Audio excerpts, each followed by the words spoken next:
Good morning seventh class. Good morning all students. देखो बच्चों, अपने जो लास्ट चैप्टर चल रहा था डॉग वाला, ये चैप्टर हमारा बड़ा है इसीलिए कंटिन्यू है। हमने अब तक पढ़ लिया था कि डॉग जब मर जाता है, मरने के बाद भी जो है वह अपने पालनहार, अपने जो मास्टर थे उन्हें सपने में दिखाई देता है और उनसे कहता है कि जिस पेड़ के नीचे मुझे दफनाया गया है या मुझे जहाँ मेरी कब्र बनाई गई है उस चीर के पेड़ को काट डालो और उस पेड़ के 2 टुकड़े कर कर उसमें चावल की पेस्ट्री बनाने का काम करो और साथ में सेम की फलियों की चटनी बनाने के लिए जो सॉस होता है उस सॉस को तैयार करो। ये उसने उनके सपने में कहा था। अब उस सपने को देखने के बाद यहाँ देख रहे हो, आपको पिक्चर में दिखाई दे रहा है कि वह वृद्ध काइंड जो था, वो वृद्ध व्यक्ति वह सो रहा है और उन्हें सपने में वह डॉग दिखाई दे रहा है, वो पेड़ भी दिखाई दे रहा है और जहाँ उसे ढेर में दफना दिया गया था, जहाँ उन्होंने बांस की लकड़ियों से उनकी कब्र बनाई है उस डॉग की, वह भी साफ आपको दिखाई दे रही है। अब इससे आगे का चैप्टर हम आज कंटिन्यू करते हैं। तो देखिए, So the old man chopped down the tree and cut out of the middle of the trunk a section about 2 feet long.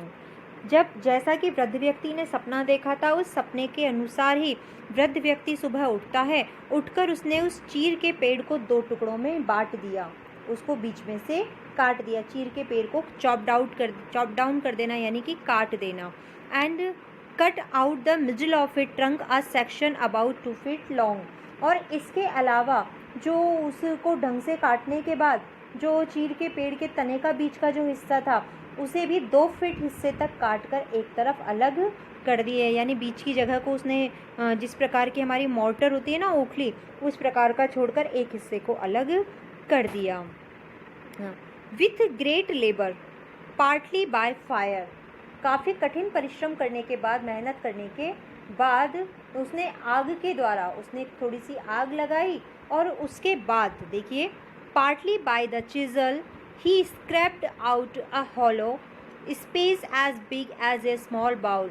कि आग लगाने के बाद और काफ़ी देर तक खुरचने के बाद, काफ़ी देर तक छेनी के द्वारा खुरचकर उस चीर के पेड़ को अलग करने के बाद उसमें उस जगह एक खोखली सी, उस चीर के पेड़ के जो डंठल था, नीचे का जो हिस्सा था, उसमें एक जो है वह खोखली जगह बनाई। यह जगह इस प्रकार से थी जैसे कि कोई छोटी कटोरा रखा हुआ हो, एक कटोरे के प्रकार की, यानी कि मैंने जैसा आपको पहले ही बताया, मोर्टर यानी ओखली के समान से उसने उसे बना दिया। तो देखिए, मीनिंग सबसे पहले आप देख सकते हो कि जो मोर्टर यानी कि ओखली, चीजल यानी छेनी, चॉप डाउन करना यानी पेड़ को काट देना, स्क्रैप्ड आउट करना मीन्स खुरच देना, और होलो यानी कि खोखला कर देना। ये हमने अब तक पढ़ लिए हैं। अब इसके आगे देखिए, then he made a long handled hammer of wood such as is used for pounding rice. Pointing का मतलब होता है बेटा किसी भी चीज़ को कूटना, जैसे चावल वगैरह को जब कूटा जाता है, मसालों को जब हम कूटते हैं तो उसे पॉन्डिंग करना कहते हैं। और long handled hammer of would का मतलब है कि जब आप किसी भी चीज़ को कूटते हो तो उसे कूटने का जो मूसल होता है ना, ओखली में जो मूसल होता है जिससे किसी चीज़ को कूटा जाता है, उसी को यहाँ पर कहा गया है hammer of would, handled hammer of would. तो देखिए, इसके बाद उसने जो है जैसे ही उसे एक खोखली जगह को एक छोटे कटोरे की तरह तैयार कर दिया था, तब उसने एक लंबे हत्थे वाला लकड़ी का मूसल बनाया जो कि चावल को पीसने के काम आता था। Such as is used for pounding rice, जो किसके काम आता था? चावल को पीसने के या चावल को कूटने के काम आता था। When new year's time drew near he wished to make some rice pastry. जब नया साल नज़दीक आया तो उसने कुछ चावलों की पेस्ट्री बनाने की इच्छा कि उसने सोचा कि जैसा मुझे मेरे प्यारे डॉग ने कहा था, जिसे मैं अपना बेटा मानता था, मैं उसकी इच्छा को ज़रूर पूरा करूँगा। और जैसे ही न्यू ईयर आया उसने जो है इच्छा की कि वह कुछ चावल की पेस्ट्री बनाएगा। When the rice was all boiled granny put it into the mortar.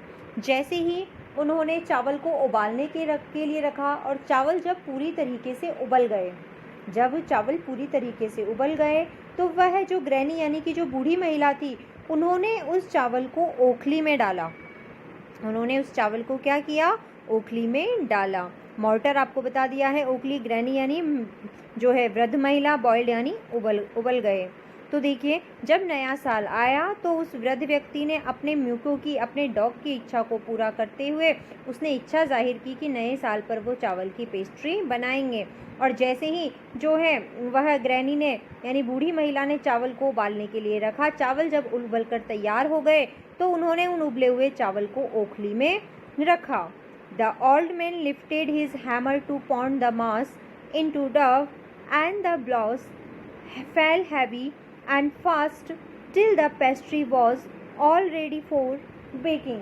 अब यहाँ देखिए जैसे ही वृद्ध महिला ने अपने उस सारे उबले हुए चावलों को ओखली में डाला तो उस बूढ़े व्यक्ति ने उस चावल को कूटकर या पीसकर गीले आटे में बदलने के लिए जैसे ही अपना मूसल उठाया और उसके बाद वह उन चावलों को लगातार पीटता रहा, यानी कि जब तक वो पेस्ट्री बनाने का जो पैक होता है वो तैयार नहीं हो गया तब तक वह उन चावलों को कूटता रहा, यानी कि अच्छे से पीसता रहा जब तक कि वो पकने के लिए तैयार नहीं हो गए, तब तक वह यह सी चीज़ करता रहा। अब यहाँ एक शब्द और आया है, देखिए डॉ का मतलब होता है आटा, गुथा हुआ आटा या लोई। और इसके अलावा एक वर्ड और भी यहाँ पर है MASS मास। मास का मतलब है यहाँ पर ढेर, मास का मतलब क्या है ढेर। और ब्लाउज का मतलब है यहाँ पर चोटे मारना, यानी कि जब कोई चीज़ कूटी जाती है ओखली के अंदर मूसल से तो उसे क्या कहा गया है यहाँ पर ब्लाउज। हैवी यानी भारी तेज, अब बेकिंग यानी पकाना। तो देखिए चावल की पेस्ट्री बनाने के लिए उन्होंने चावल को उबाल लिया, उबालने के बाद जो है उसे ओखली में डाल दिया था उस वृद्ध महिला ने। और जो वो वृद्ध पुरुष थे उन्होंने जो है लगातार अपने हैमर का वार कर उसे पेस्ट्री बनाने लायक बारीक आटा जो होता है उसके प्रकार उसे तब तक उसे मारा जब तक कि वह पेस्ट्री बनाने के लायक आटा तैयार नहीं हो गया। Suddenly the whole mass turn into the heap of gold coins. अब यहाँ देखिए बूढ़े व्यक्ति ने जब सारी चीज़ों को तैयार कर दिया, वह जब पूरी तरीके से पेस्ट्री बनाने का सामान पूरी तरीके से तैयार कर दिया, तभी अचानक जब वह पूरा आटा तैयार हो गया तभी देखिए सडनली अचानक द होल यानी संपूर्ण, मास यानी कि वह ढेर, चावल का वह पेस्ट्री बनाने का ढेर जो था, turn into the heap of gold coin, कि वह आटा जो था वो पूरी तरीके से किस में तब्दील हो गया, सोने के सिक्कों के ढेर में बदल गया। हीप यानी ढेर, गोल्ड कॉइन्स यानी सोने के सिक्के, कि वह सोने के सिक्कों के ढेर में बदल गया। When the old woman took the hand mill and filling it with beans began to grind the gold dropped like rain। अब यहाँ देखिए हैंड मिल का मतलब होता है हाथ से पीसने वाली चक्की, और ग्राइंड का मतलब होता है पीसना, और ड्रॉप का मतलब होता है गिरना। अब यहाँ देखिए पहले तो वह पेस्ट्री वाला सारा जो आटा जो उन्होंने वृद्ध व्यक्ति ने तैयार किया था वह सारा सोने के सिक्कों में बदल गया। अब दूसरी इच्छा उस डॉग की क्या थी कि जो सेम की जो फलियां होती हैं उसका सॉस बनाया जाए या चटनी बनाई जाए। तो उन सेम की फलियों की चटनी बनाने के लिए जैसे ही वृद्ध महिला ने वह चक्की उठाई और उसमें सेम की फलियों को पीसने के लिए डाला तो वहाँ सोने की बरसात होने लगी। सो क्या होने लगी, ड्रॉप्ड लाइक रेन, कि वहाँ सोने के सिक्कों की बरसात होने लगती है। अब यहाँ देखिए उन्हें उनकी भलाई का कितना अच्छा फ़ायदा मिला। Meanwhile, the envious neighbor peeped in at the window when the boiled beans were being ground। अब यहाँ देखिए meanwhile का मतलब होता है वैसे तो जबकि, और लेकिन यहाँ है उसी समय। envious का मतलब है jealous यानी ईर्ष्यालु। envious means ईर्ष्यालु। peeped in करना यानी झांकना, peeped in करना means झांकना। boiled यानी उबालना, ये आपने देखिए बता ही दिया था। beans यानी सेम की फलियाँ। तो देखिए उसी समय वह जो उनके ईर्ष्यालु दुष्ट जो पति पत्नी थे, वृद्ध व्यक्ति जिन्होंने उनके डॉग को मार डाला था, वह जो है खिड़की से झांक कर ये सब कुछ देख रहे थे। पड़ोसी चुपके से खिड़की से झांक कर ये सारी चीज़ें देख रहे थे। जिस समय उबली हुई सेम की फलियों को पीसा जा रहा था और उनके पीसने पर जब सोने के सिक्कों की बरसात होने लगी तो इस घटना को वह ईर्ष्यालु पति पत्नी जो हैं वह खिड़की से झांकते हुए देख रहे थे। अब ये देखिए, goody me cried the old hag as she saw each dripping of sauce turning into yellow gold। until in a few minutes the tub under the mill was full of shining mass of gold. अब यहाँ देखिए, गुडी का मतलब होता है अच्छा व्यक्ति, अच्छे चरित्र वाला व्यक्ति। गुडी यानी कि अच्छे चरित्र वाला व्यक्ति, और गुडी मी का मतलब होता है ये मेरे लिए तो बहुत ही अच्छा है। और हैग वर्ड एक और दिया गया है। हैग का मतलब होता है चिड़चिड़े स्वभाव वाली महिला, चिड़चिड़े स्वभाव वाली महिला। ड्रिपिंग का मतलब होता है बूंद बूंद करके गिरना। टब आप सभी लोग जानते हैं कैसा, घर के अंदर हमारे टब तो होता ही है, तो हम जानते ही हैं। तभी देखिए, जब वह ईर्ष्यालु पति पत्नी ने ये सारी घटना को जो है वह चुपचाप खिड़की से झांक कर देखा, तभी वह कहते हैं, गुडी मी, मेरे लिए तो ये बहुत ही अच्छा है। क्राइड द ओल्ड हैग, ये बात जो है वह दुष्ट और चिड़चिड़े स्वभाव वाली महिला चीखते हुए कहती है। यह बात कौन कहती है? वो चिड़चिड़े स्वभाव वाली दुष्ट महिला इस बात को चीखते हुए कहती है। As she saw each dripping of sauce turning into yellow gold, जब वो देखती है कि उस सॉस की, सेम की फलियों की जितनी चटनी बनाई गई थी, वह चटनी की हर गिरती हुई बूंद जो है वो सोने में बदल रही थी। उस चटनी की हर गिरती हुई बूंद को जब वो सोने में बदलते हुए देखती है तो वो कहती है ये मेरे लिए तो बहुत ही अच्छा है। और उसके बाद देखिए, until in a few minutes the tub under the mill was full of shining mass of gold, और देखते ही देखते कुछ ही समय में नीचे रखा हुआ जो टब था, चक्की मिल के नीचे रखा हुआ जो टब था, वह पूरी तरीके से पीले रंग के सोने के सिक्कों से कुछ ही मिनटों में भर गया। कि देखिए, पूरी तरीके से सोने से वो भर चुका था, सोने का ढेर वहाँ इकट्ठा हो गया। So the old couple were rich again, इस और देखो इसी तरह वह अच्छे स्वभाव वाले वृद्ध पति पत्नी जो थे वो फिर से अमीर हो गए। The next day the stingy and wicked neighbor came and borrowed the mortar and magic mill. अब यहाँ देखिए, फिर वो वृद्ध पति पत्नी जो थे, जो दुष्ट थे, उनके मन में फिर से लालच आ जाता है। उनके मन में फिर से क्या आता है? लालच आ जाता है। और यहाँ देखिए, अगला एक शब्द आपको दिया है स्टिंगी। स्टिंगी का मतलब होता है बेटा कंजूस। विक्ड आपको बता ही दिया था कि विकेट का मतलब होता है दुष्ट, और बोरोड का मतलब होता है उधार लेना। मोर्टर यानी ओखली। मैजिक मिल का मतलब आपको बता ही दिया है जादुई चक्की। तो देखिए, रसोई की जो चक्की होती है उसे यहाँ मैजिक यानी कि जादुई चक्की बोला है। तो यहाँ देखिए, तो अगले ही दिन भी नहीं कह सकते हम, कि जब उन्होंने इस घटना को देखा, उस बूढ़े पति पत्नी ने, कि किस प्रकार वो बूढ़े पति पत्नी फिर से धनी हो गए थे, तो अगले दिन जो थे वह कंजूस और दुष्ट पड़ोसी उनके घर आए। वो कंजूस और दुष्ट पड़ोसी जो थे वह उनके घर आते हैं और उनसे उनकी ओखली और पीसने वाली चक्की को उधार मांगकर ले गए। उन्होंने क्या किया? वो जो दुष्ट और कंजूस जो पति पत्नी थे, पड़ोसी जो थे, वह उन दयालु पति पत्नी के पास आते हैं और उनसे उनकी वह ओखली और जादुई मील जो थी, वह जो पीसने वाली जो चक्की थी, वह उसे उधार मांगकर ले गए। They filled one with boiled rice and the other with beans. उन्होंने इनमें से एक को तो जो है वह मोटर को तो उन्होंने उबलते हुए चावल से भर दिया, और वह जो मील थी, मैजिक मील जो चक्की जो थी, उसमें उन्होंने जो है वह बीन्स यानी कि जो सेम की फलियां थी उससे भर दिया। एक में तो उन्होंने बुगले हुए चावल भर दिए और पीसने वाली चक्की में उन्होंने सेम की फलियां भर दी। जैसा कि उन पति पत्नी ने किया था, वही घटना वो वापस से दोहराते हैं। Then the old man began to pound and the woman to grind sorry। तो देखिए, उसके बाद उस वृद्ध व्यक्ति ने उन चावलों को कूटना शुरू किया। पाउंड यानी आपको पहले ही बता दिया था कूटना। क्यों? फिर उसके बाद उस जो दुष्ट बूढ़ा व्यक्ति था, उस दुष्ट बूढ़े व्यक्ति ने तो उन उबले हुए चावलों को कूटना शुरू किया, और उस दुष्ट वृद्ध महिला ने उन सेम की फलियों को पीसना शुरू कर दिया। दोनों वही करने लगे जो कि उन काइंड दयालु पति पत्नी ने किया था, वही प्रक्रिया वो फिर से दोहराते हैं। But at the first blow and turn the pastry and sausage turn into A fall mass of worms. लेकिन देखिए, पहली ही जो उन्होंने चोट मारी, जैसे ही उबले हुए चावल पर वृद्ध व्यक्ति के द्वारा चोट मारी गई, तो उस चोट में वह चावल की जो पेस्ट्री थी और वह जो सॉस था सेम की फलियों का, वो बदबूदार कीड़ों में बदल गए। यहाँ सोने की जगह वो किस में बदले हैं? देखिए, मास ऑफ वर्म्स यानी कि कीड़ों में बदल गए। वो पूरी तरीके से कीड़ों में बदल गए, वो भी बदबूदार कीड़े, कि जो पेस्ट्री और चटनी जो थे वो पूरी तरीके से बदबूदार कीड़ों में बदल गए। वॉर्म्स यानी कीड़े, मास यानी आपको बताया था ढेर। Still more angry at this, they chopped the mill into the pieces to use as firewood.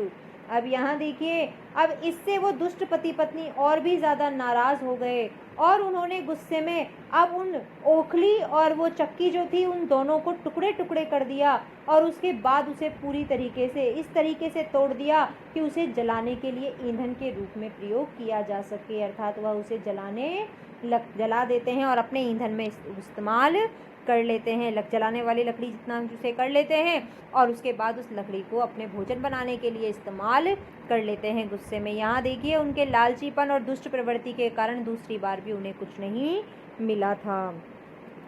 तो देखो बच्चों, अब तक हमने देख लिया है कि किस प्रकार की घटनाएं हुई हैं। अब इसके देखिए नेक्स्ट हमारे आते हैं कंपैरिजन चेक क्वेश्चंस। अब हम आज इसके कंपैरिजन चेक क्वेश्चंस जो हैं वो कर लेते हैं, उसके बाद हम इसका सेकंड पार्ट जो है वो स्टार्ट करेंगे। तो देखिए कंपैरिजन चेक क्वेश्चन में आपका फर्स्ट क्वेश्चन है, why did the neighbours kill the dog, कि जो पड़ोसी थे उन पड़ोसियों ने उस कुत्ते को क्यों मारा था?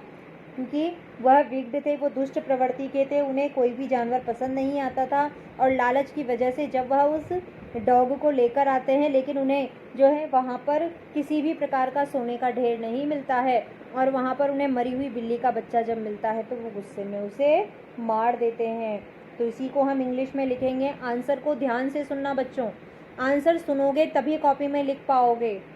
तो देखिएगा, इसका आंसर आप लिखेंगे, the neighbours were very greedy, they wanted to use the dog for finding a rich treasure for them, but the dog could not become helpful for them, so the wicked neighbors killed the dog. कि देखिए, दयालु व्यक्ति के पड़ोसी जो थे वो लालची थे, वो खजाना तलाशने के लिए उस डॉग को लेकर आते हैं लेकिन जब डॉग की मदद से उन्हें कोई खजाना नहीं मिलता तो वो गुस्से में उस कुत्ते को मार देते हैं। ये पहले का आंसर था। दूसरे में तो आपको राइट का ही निशान लगाना है। तो देखिए, mark the write them, the old farmer and his wife love the dog. क्या ये सेंटेंस सही है? आपको क्या करना है, सिर्फ राइट पर ही क्लिक करना है इसके अंदर। तो देखिए, the old farmer and his wife love the dog. अब वो क्यों प्यार करते थे, क्यों करते थे, इसका हम इसके ऑप्शन देखते हैं। Because it helped them in their day to day work. क्यों उसे प्यार करते थे? क्योंकि वो क्या उनके दिन प्रतिदिन काम में मदद करता था, इसलिए करते थे।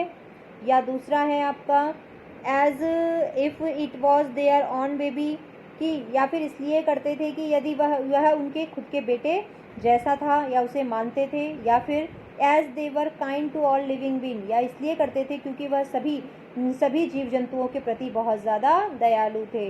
तो आपने इस पूरे चैप्टर को पढ़कर एक बात जानी होगी कि वह डॉग को अपने बच्चे की तरह मानते थे, लेकिन साथ में वह वृद्ध व्यक्ति जब खेतों में जाता था तो वहाँ भी वह छोटे छोटे कीड़ों को या फसलों को इकट्ठा करता था या दानों को इकट्ठा करता था और इसके अलावा जो है वह पक्षियों को भी भोजन खिलाया करता था। तो यहाँ आपका जो थर्ड ऑप्शन है वह थर्ड ऑप्शन बिल्कुल सही रहेगा, as they were kind to all living beings. अब देखिए नेक्स्ट आपका है, When the old couple become rich, they, जब वह वृद्ध व्यक्ति अमीर हो गए तब gave the dog better food, क्या उसके बाद उन्होंने डॉग को अच्छा खाना देना शुरू किया था? या invited their greedy neighbors to a feast, या उन्होंने अपने वो लालची पड़ोसियों को दावत पर बुलाया था? या they lived comfortably and were generous towards the poor neighbors, या फिर वह खुद भी आराम से रहने लगे और उदारता दिखाते हुए उन्होंने अपने गरीब किसान जो दोस्त थे उनकी भी मदद की थी? तो बिल्कुल तीसरा वाला हमारा सही है क्योंकि उसने अपने पैसे भी बांट दिए थे और अपने पड़ोसियों के जो गरीब थे उनकी भी हेल्प की थी। तो इसमें भी आपका सी वाला ऑप्शन आएगा। थर्ड देखिए, the greedy couple borrowed the mill and the mortar to make, जो वो लालची पति पत्नी थे उन्होंने उस आटे पीसने की चक्की को और ओखली को उधार लिया। क्यों? क्योंकि पहला है rice pastry and bean sauce, क्या वह चावल की पेस्ट्री और सेम की फलियों का सॉस बनाना चाहते थे इसके लिए, या फिर इसका आंसर ये है कि magic ash to win rewards, क्या वह जो जादुई जो ऐश थी, राख थी, उससे वो इनाम पाना चाहते थे, या फिर वह सोने का ढेर प्राप्त करना चाहते थे। तो इसमें भी आपका सी आएगा। यहाँ आपके देखिए मार्क द राइट देम के तीनों में आपके जो है वो सी ऑप्शन ही राइट है। और पहले वाले का आंसर आपको बता दिया है, हार्ड वर्ड्स आपको बीच में बता दिए थे, हार्ड वर्ड्स कॉपी में करने हैं और ये कंपैरिजन चेक के क्वेश्चन आंसर कॉपी में कर लेना। यही आज का आपका होमवर्क रहेगा और अपने जो चैप्टर पढ़ाया है यहाँ तक इसे रिवाइज कर लेना।